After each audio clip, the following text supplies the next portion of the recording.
할아버지 고 양춘식 목사, 아버지 고 양윤주 목사, 작은아버지 양치호 목사의 뒤를 따라 3대째 목회를 이어가는 양진호 목사입니다. 화면 아래 구독하기, 좋아요 누르시고 말씀 가운데 힘찬 하루를 출발하시기를 주님 이름으로 축원드립니다. 여러분 행복하십니까? 사람들이 참 살기 어려워졌다고 그래요. 근데 살기 좋았을 때는 행복했냐고요. 살기 좋아졌다, 나빠졌다를 경제적 기준으로 생각해. 돈이 있냐 없냐. 여러분 돈이 많아진 다음부터 GDP가 올라간 다음부터 이혼율이 급증했습니다. 그리고 각종 사회 문제와 제약들이 엄청나졌어요. 여러분 우리 옛날에 그냥 읍내에서 서로 개떡 나눠 먹던 시절, 우물가에서 이렇게 놀던 시절에는요, 법전이 얇았어요. 법 적용할 게 별로 없으니까. 그러니까 물질적인 것은 행복을 가져다 주지 못해요. 그거를 우리 주님이 이 땅에 오셔서 몸소 보여주시는 거예요. 누구에게 가르쳐 주셨느냐? 제자들.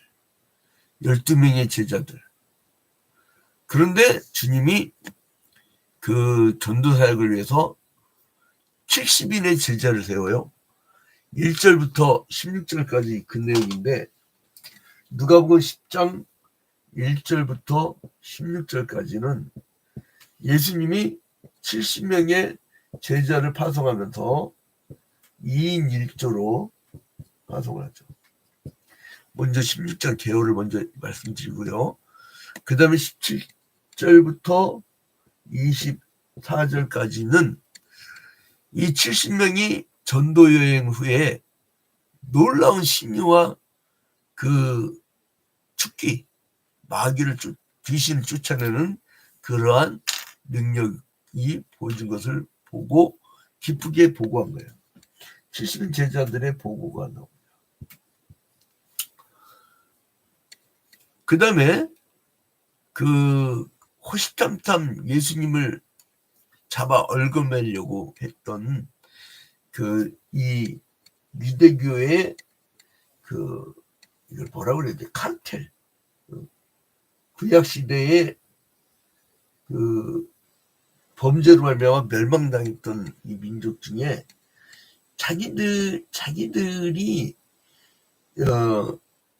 메시아를 기다렸구만. 메시아가 왔잖아요. 근데 메시아를 오히려 죽이려고 그래. 그럼 여기서 25절부터 36절까지는 바로 그 율법사가 예수를 막 시험해요. 영생을 어떻게 얻습니까? 라고 살짝 물어봐. 근데 그거를 대답했으면 역겨. 하나님만 사랑하라 그러면 넌 이웃 사랑은 어떻게 할 거고, 이웃을 그러면 레위기를 어떻게 하고, 그러면 신명기 6장만 강조해? 그러면서 또 이제 이웃을 사랑하라 그러면 너는 하나님을 어떻게 섬기려고 그래? 이런 식으로. 그러니까 그럴 때는 어떻게 보면 역으로 질문할 방법이 있어요. 역으로 질문.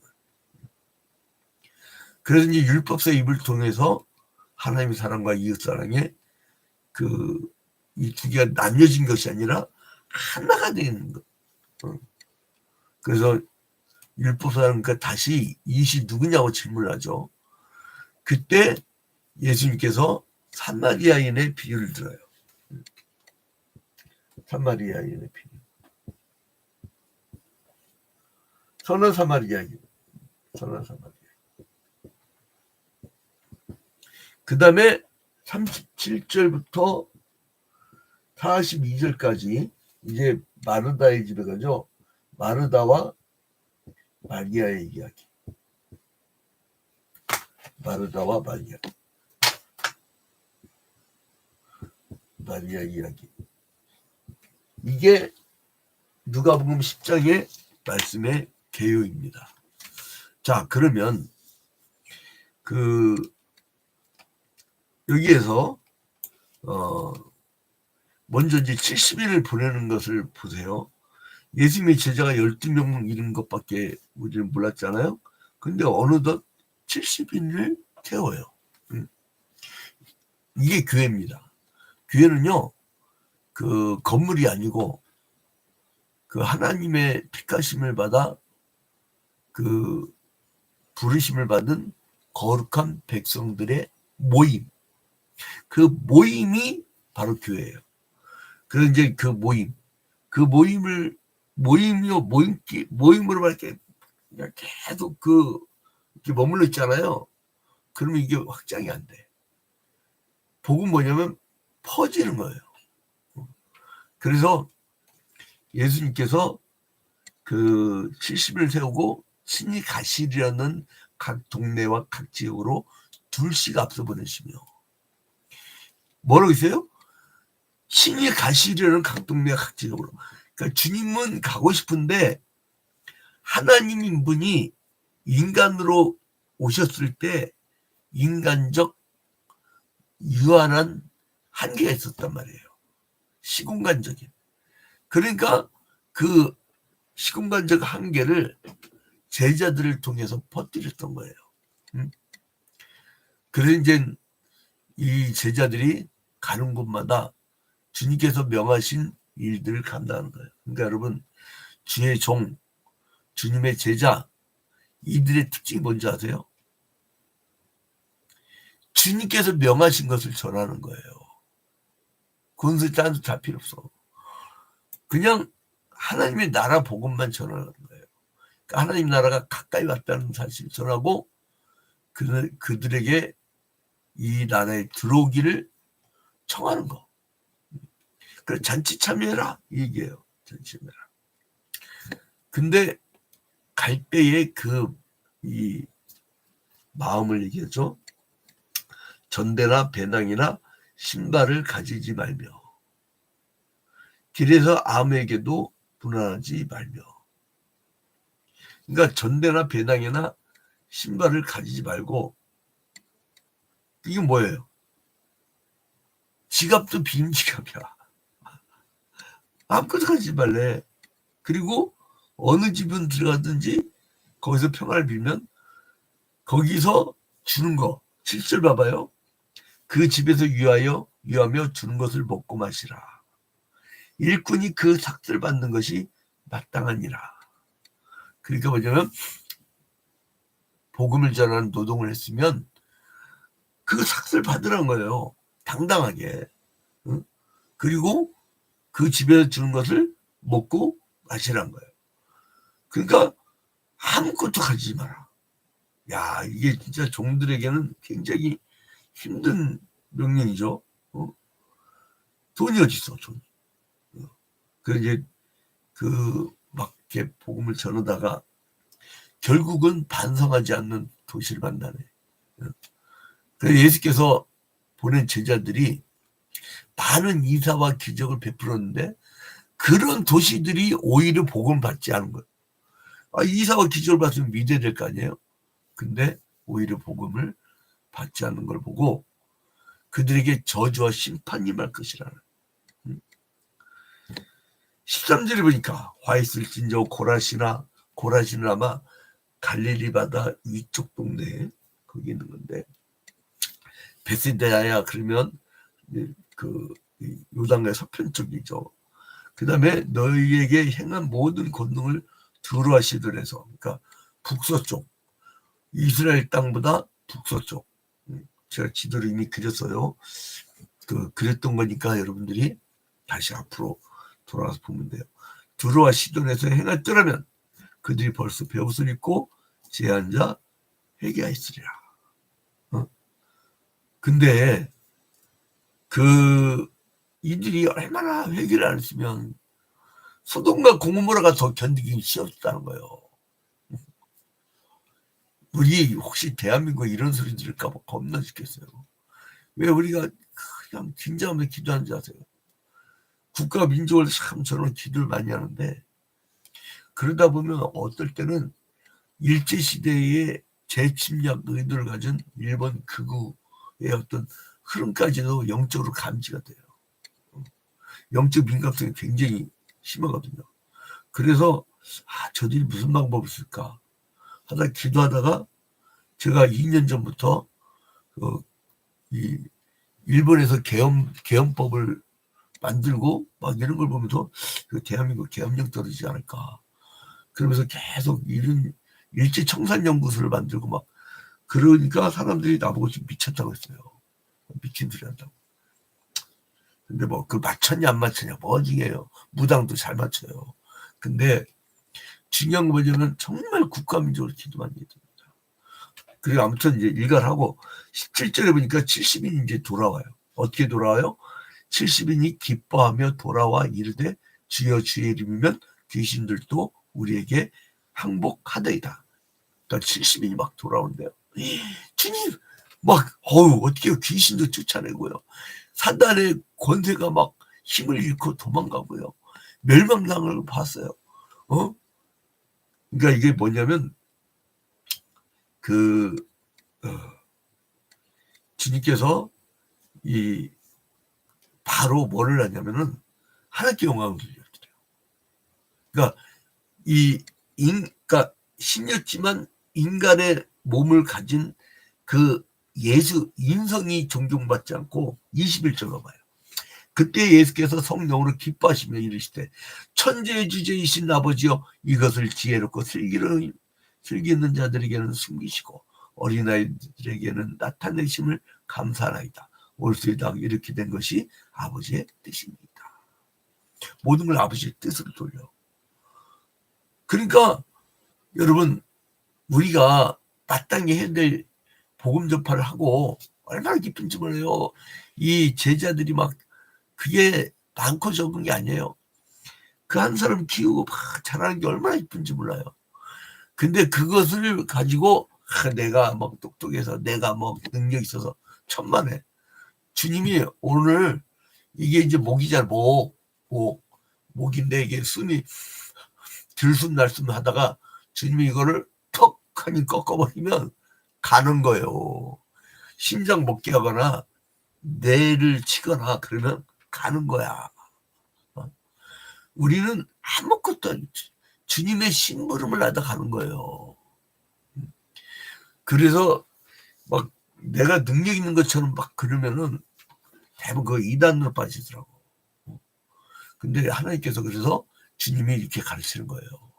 하나님께서 구원하시는 은혜는 진정으로 겸손한 자들에게 베푸시는 거라는 거예요. 교만한 자들에게는 구원의 비밀이 감춰져 있다는 거예요.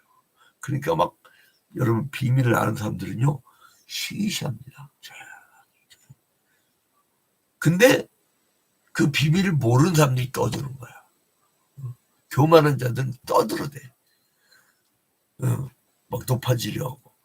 그 자신이 교만을 해서 구원의 길에서 멀어진 걸 또 몰라. 근데 이제 그러다가 이 제자들에게 그 복이 뭐라고 하시냐면 23절에 제자들을 돌아보시며 조용히 이르시되 너희가 보는 것을 보는 것은 너는 복이 있도다. 24절에 내가 너희에게 말하노니 많은 선지자와 임금이 너희가 보는 바를 보고자 했을 때 보지 못하였으며 너희가 듣는 바를 듣고자 했을 때 듣지 못하였느니라. 이게 여러분 이 70명을 파송하는 내용은 마태복음도 없고 마가복음도 없고 요한복음도 없더라고요. 오직 누가복음에만 나오던데 보니까 이게 의사 누가가 그 이방인들을 위해서 막 썼잖아요. 그 뭐냐면 이거는 유대교 안에 있는 제자들이 아니라 이방인들 믿음을 가졌던 이방인들의 제자를 위해요. 그러니까 바로 우리까지 땅끝에 있는 우리까지 땅끝까지 이르러. 그러니까 뭐냐면 하나님의 구원을 눈으로 볼 수 있는 자들이 그게 복이 있다는 거예요. 그 복의 개념을 정확히 하죠. 기독교의 복은 뭐냐? 하나님의 나라의 구원을 볼 수 있는 눈을 가진 사람이 복이 있는 사람이에요. 여러분 자식들 키울 때 너무 물질 하지 마세요. 그 물질 때문에 주님 곁을 떠나요. 여러분 지금 우리 젊은 세대가 자라날 때 어려움 없이 자라는 아이들이에요. 물론 뭐 우리 집 자녀들 빼고 우리 자녀들 하필은 교회 개척할 때 애들이 막 초중고를 다녀가지고 사교육을 하나도 못 지켰어. 누가 상담을 하더라고요. 그 이제 아파트 단지에 사는 어떤 주민이 저한테 카톡으로 상담을 해서, 근데 글도 기도를 많이 했는데 막 자기가 부부가 막 같이 맞벌이 하는 거야. 죽으라고 버는데 아침 저녁 없이 막 열심히 버는데 왜 그러냐면 애들 학원비가 200만 원. 그리고 뭐 그 부채 이자가 120만 원. 그 320을 기본적으로 벌어야 된다는 거예요. 그러니까 막 엄마까지 그냥 아침 저녁 없이 그냥. 내가 기도를 하면서 주님 저 빨리 물질로 해방되게 해주시옵소서. 그 물질에 얽매 있으면요 영적인 생활을 할 수가 없어요. 교회 가면 피곤해, 졸려. 그래서 여러분 너무 물질 속에 빠지지 마세요. 좀 해방 좀 되세요. 인생 금방 끝나요. 근데 이제 율법사들이 가만 놔뒀잖아요. 이 유대교인들 그 율법을 해석한 미드라시, 그리고 그 모세가 여호수아에게 전했다고 하는 믿거나 말거나의 구전, 그걸 미신나라고 하는데 거기다 게마라를 이렇게 섞잖아요. 이거를 지키던 사람들이 갑자기 신이라고 이 인간 예수가 등장하니까 이 사람들이 공격을 하는 거야. 그때 책 잡으려고 25절에 어떤 율법 교사가 일어나 예수를 시험하여 이르되 선생님 내가 무엇을 하여 영생을 얻으리까? 라고 질문을 합니다. 그래서 이제 요거를 물어봐요.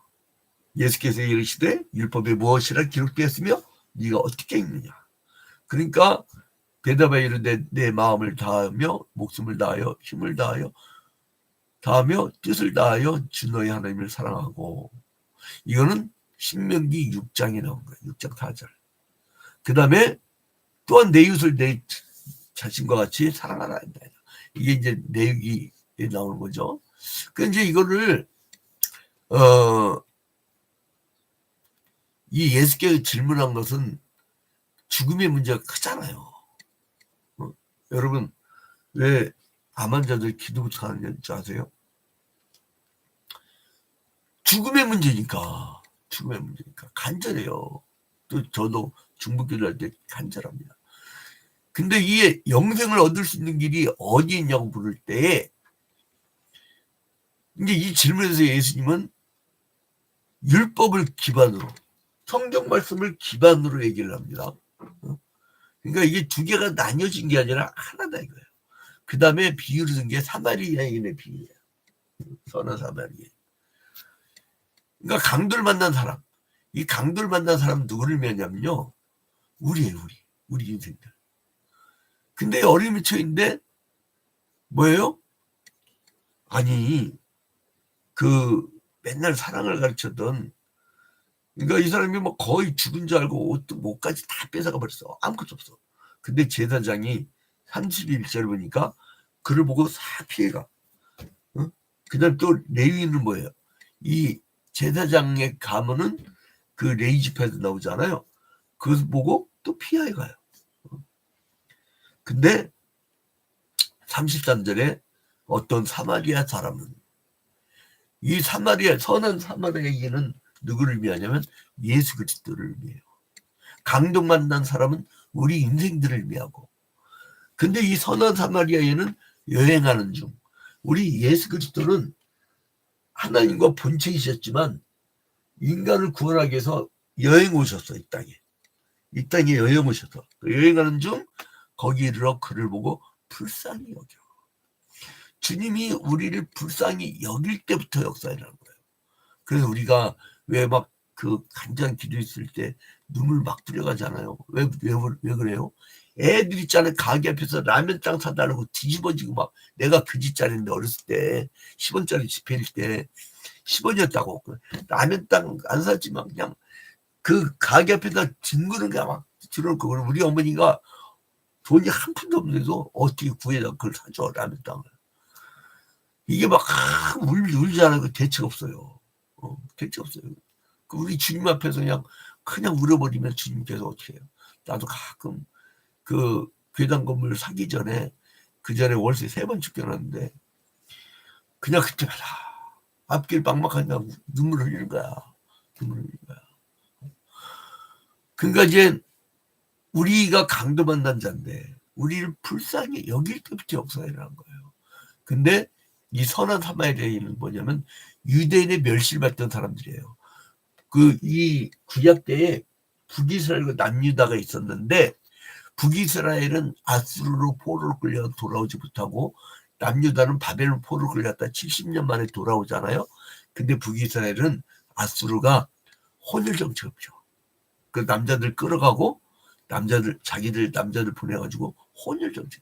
이 유대인들은요, 지들이 순수혈통도 아니면서 출애굽할 때요 중단 잡적이 나왔다고 했어.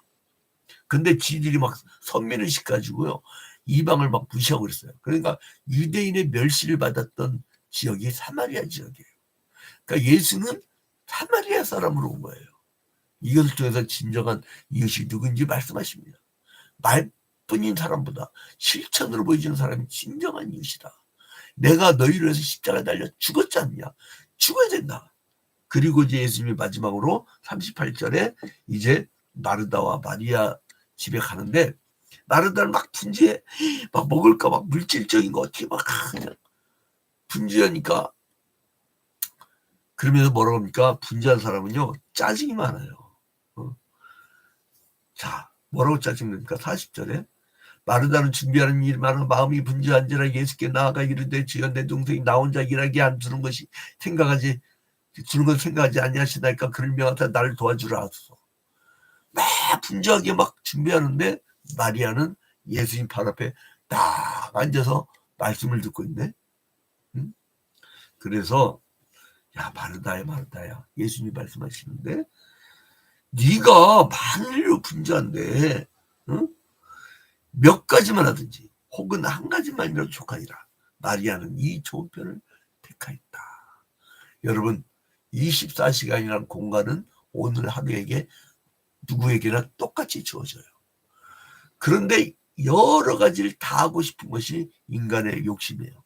제가 일 욕심, 제가 공부 욕심이 엄청 많은 사람이에요.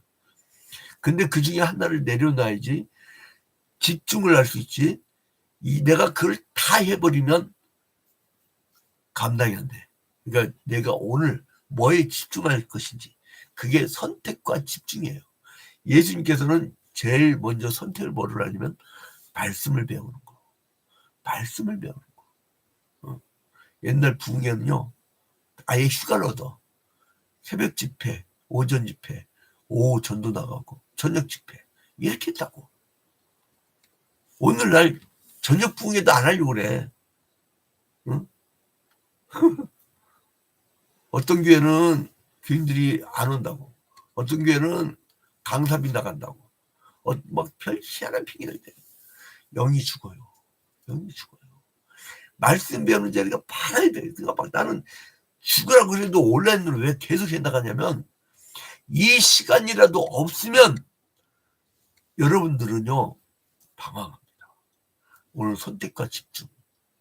오늘 무엇을 선택할 것인가. 많은 것을 산만하게 살지 말라는 얘기예요. 주님께서. 집중하라는 거예요. 네가 영생 얻는데 집중하라는 거예요. 생명을 살리는 말씀에 집중하라는 거예요. 70명의 제자가 되라는 거예요. 여러분 오늘 하루도 선택과 집중으로 주님께서 주신 은사들이 다 다릅니다. 주님이 주신 은사를 가지고 승리하는 하루가 되기를 주님의 이름으로 축원드립니다.